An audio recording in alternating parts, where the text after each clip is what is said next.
Hey guys, it's Seoulite here, and we're going to do a mukbang today with my favorite pizza in Korea. Believe it or not, it's Pizza School. So Pizza School is a chain. It's like a hole-in-the-wall pizza chain. And actually, surprisingly, a lot of Korean people don't really go there. I think they overlook it. A lot of kids go because it's cheap and it's usually located near school. So I think people think it's bad quality. And I don't know, it might be one of those pizza chains where they said that, they don't really use like good ingredients, but it tastes good and it doesn't taste artificial. It doesn't taste that bad. In terms of like them using bad ingredients, actually it sometimes tastes like it might be better. So this one pizza, it's like, I would say feeds 2 people. And this one is sweet potato pizza. Now, a lot of foreigners, most foreigners, they come to Korea, they're like, what is corn doing on my pizza, and what is 고구마 or sweet potato doing on my pizza? When I got to Korea, I said, I was speechless as I am now. I was just like, why didn't somebody think of this before? This is the best combination ever. Because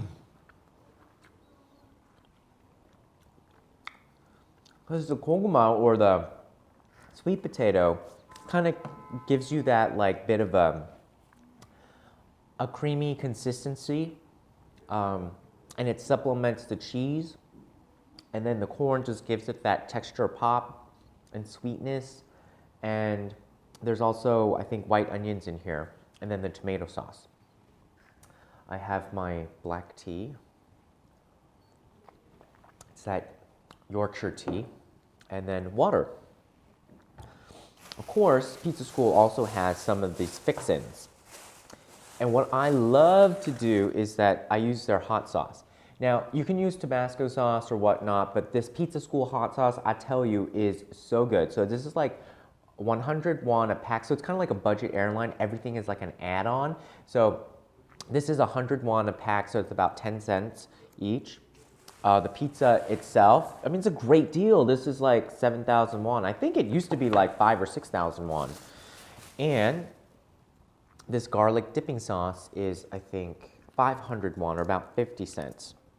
So, to have the pièce de résistance Pizza School experience, in my opinion, what you do is you get your slice of pizza. And then you put on some hot sauce. Yeah. If you really do have hot sauce in your bag swag, I mean, this is so convenient. It's a little packet.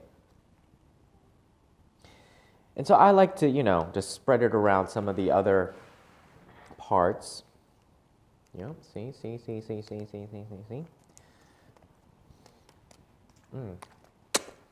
And you could just eat it like this. It's so good. Or you can dip it in this sauce. Now, I won't lie, this sauce does taste very artificial. It's kind of like that nacho cheese sauce, but garlic flavored. The garlic tastes real though.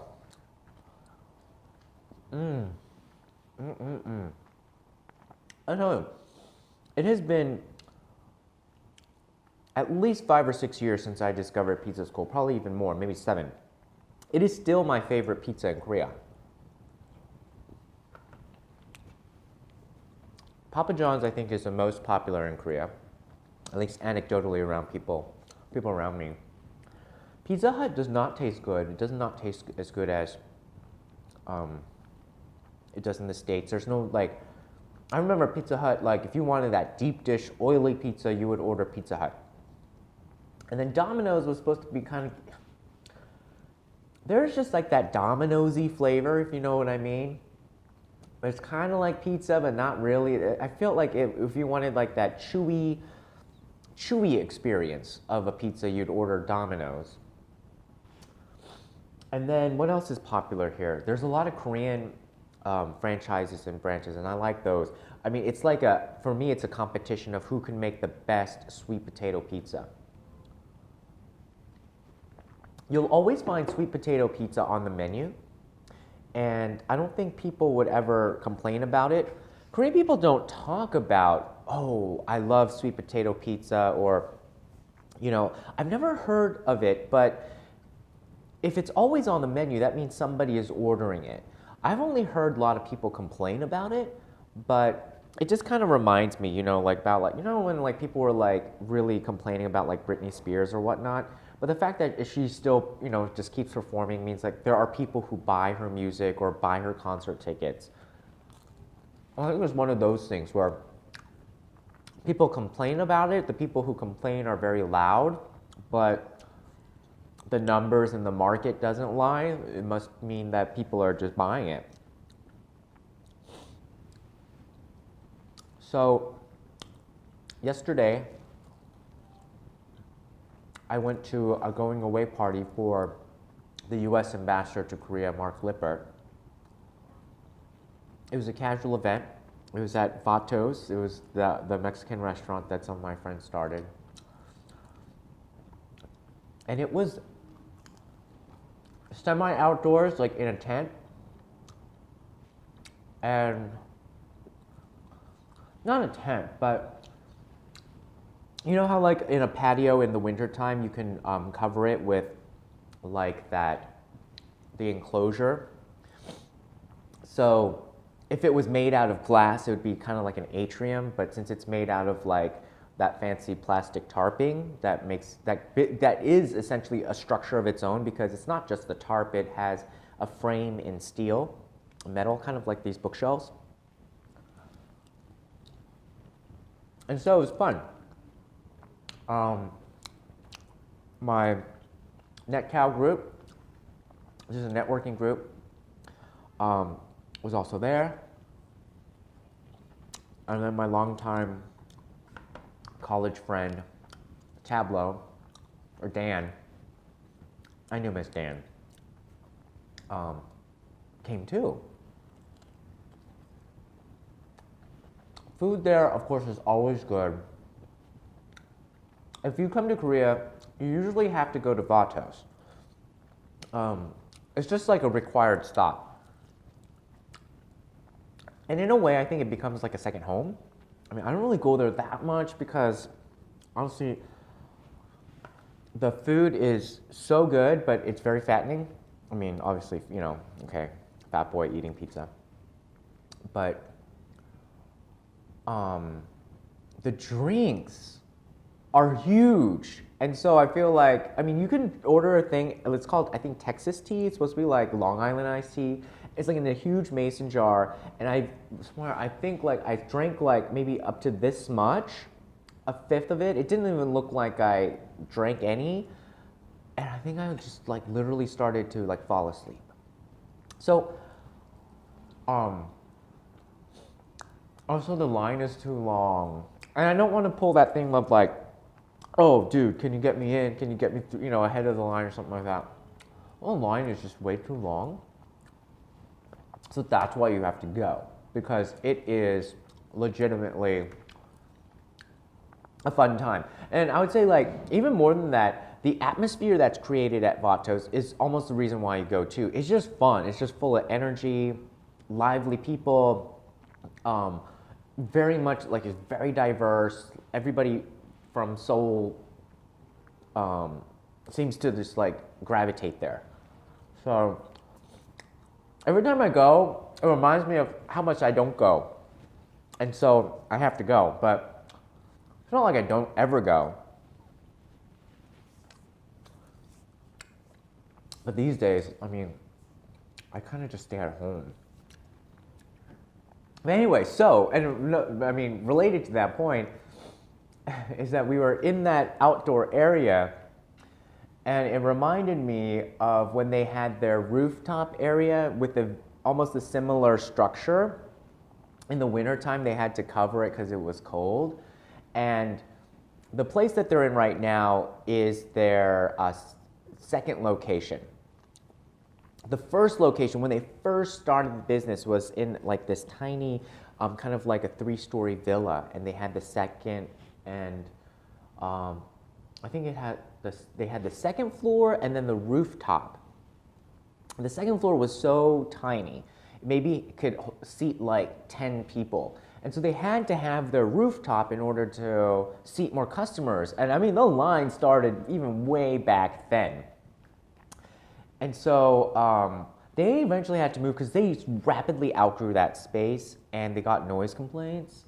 And I like to say, well, I think I helped you succeed because I was part of those noise complaints, probably because we would host like our holiday parties there, like on the rooftop, and that was an era where it was like, Sean dancing on tables era, and when like apple bottom jeans would come on, that's just what would happen, and I'd be like, hold the table or hold the chair, so it doesn't wobble while dance.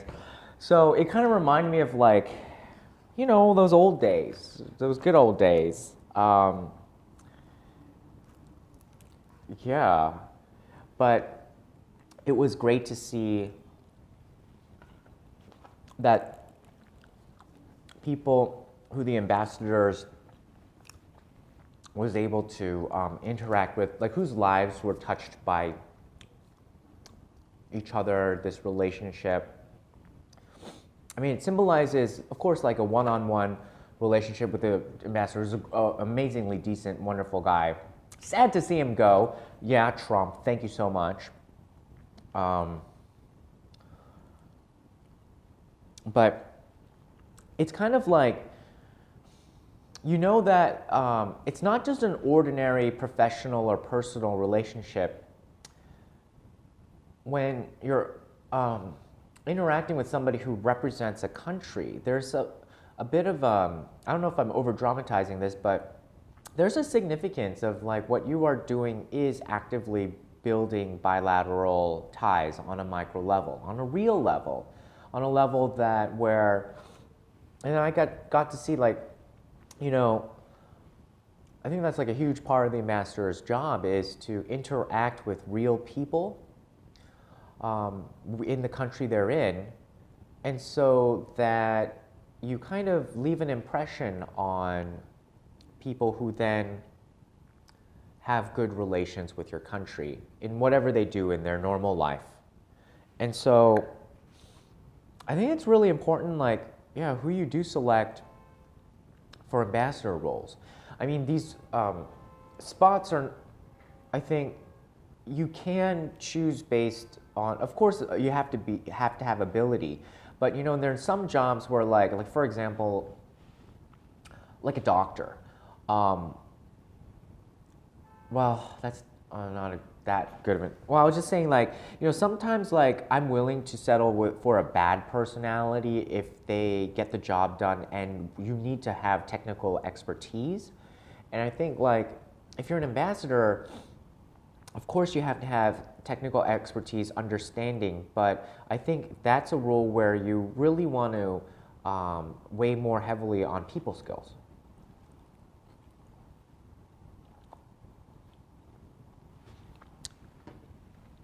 It's hard to represent, a country's agenda, and you have to have like strong loyalty to the interests of whatever country you're representing. But at the same time, it truly is like, that's what it means, like, oh, when somebody is diplomatic. And so I've always found, because he also is a Stanford alum, and he also invited the NetCal group. So I've interacted with him a few times, and he's always been very open and personable. He walks his own dog, and all around decent guy. So this is going away. Also, I haven't seen Tableau in a long time, and we were having some funny discussions about whether we are in the right dimension. I feel like with him, you can kind of go into the crazy talks like that. And with me, you can too. It was like, did we make some wrong choices along the way? Or somehow we jump to an alternate timeline where we don't belong? Like, why are we here? How did we get here in 2017 to this reality? And so he was like, I was just telling my wife the exact same thing like 2 days ago. See, you know, it's a sign. And so I was like, yeah, what was her response? And she responded like, like, I mean, what can you do? There's nothing you can do about it. Like, we're here, and that's just it. But I said, no, if you realize that, then you know that every decision that you make now from now on is that much more precious, because it really does start to alter the course of your life. And he's like, whoa, are you like reading the same book that I am? Like, you know, that's what some author said. I said, no, not really. It's just, you know, something I thought about. And it's not something that's like totally not out there in popular culture. I think a lot of movies, like even starting with like Sliding Doors with like Gwyneth Paltrow, and then wasn't it Gravity or some space-y movie where they showed like all the different routes that your life can take, and they all kind of exist at the same time. Like, had you made this decision, then it alters the course. So I do not know how we got here, but I hope we can make some better decisions collectively to make sure that we can course correct.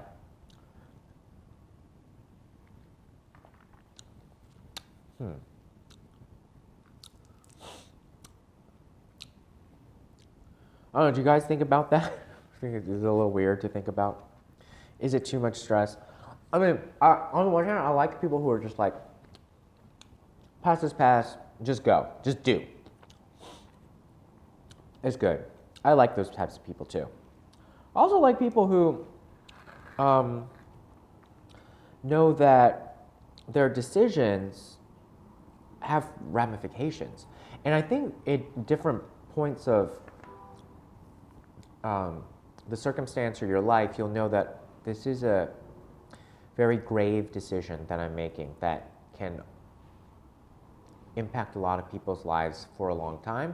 Or just like, just make your decision already, it doesn't matter, you know, just pick red or blue, green, I don't know, just pick a color. Or other times, you know, picking that color can affect a lot of people.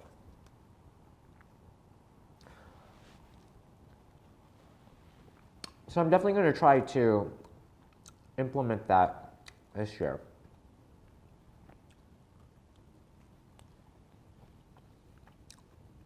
You know how to make it like into a sandwich sometimes?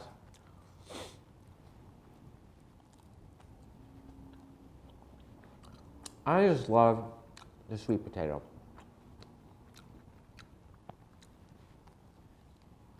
I really don't know what's so offensive about it. People are offended by corn and sweet potato on the pizza. Like I said, when I came here, I thought, my mind was blown. I was like, this is the best thing I've ever had. I don't know, so if you want to be a true Seoulite, you kind of have to know how to do the sweet potato pizza. So what else happened? We stayed there for a few hours, and then we went to some like Halal Brothers shop. It's falafel, and I think it's called Halal Brothers. It was new. Honestly, I don't really know what's going on in Itaewon these days, because I was like, when did this happen? When did this bowling bowling alley open? When did this supermarket open? And that place is so different from when I first got here, like 9 years ago.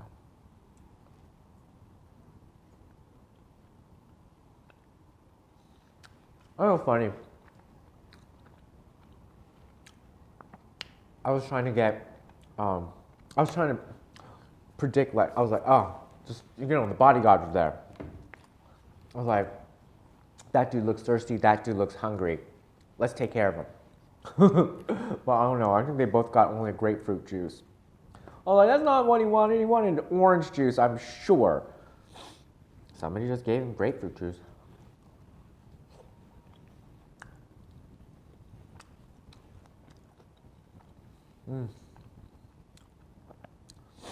And then I was like, oh my God, how did this happen? Like, because then I had to take a taxi home, and getting a cab from Itaewon at night, Friday night, one of the hardest things ever. Cabs are so picky, they don't want to take you just anywhere, and everyone's just trying to get home. So then, that's also the kind of like the worst time to try to figure out like whether you have the right app on your phone. So I was like, do I order Kakao Taxi? And I was like, I don't think I have Kakao Taxi on my phone. And then I had Uber on it, but then in Korea there's only Uber Black. So then I think I dialed an Uber Black, but then I found a cab and then I had to cancel. I just said, he called and I said, oh, I'll cancel. But then I didn't know you have to cancel on the app. So then he called again, he's like, oh, cancel on the app. I was like, okay, cancel on the app. And then I got home.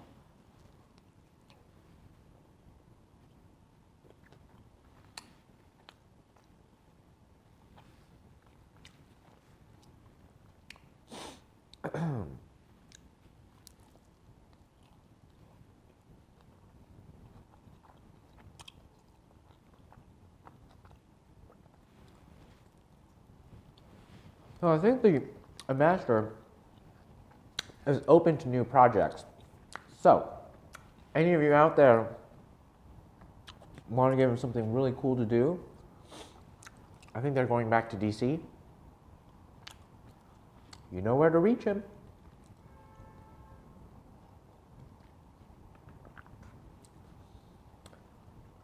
Yeah, that was a really good night.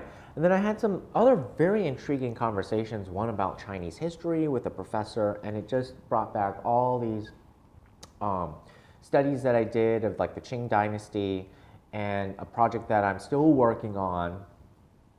And basically, he was saying like I was educated in with the old text. Like there's a lot more revisionist history that has happened. And basically was saying that the Dowager Empress was not as bad as she was painted before by the British scholars and other Maoist scholars. I don't know. I think I'd have to crack open some of those books. Very interesting. Overall, very interesting. I don't know. I don't know if I did the mukbang, you know, justice here. Do you eat the crust? I eat the crust, especially when there's like some dipping sauce. But anyway, I think I'm done now. Thank you for joining me on this meal, and we will see you again.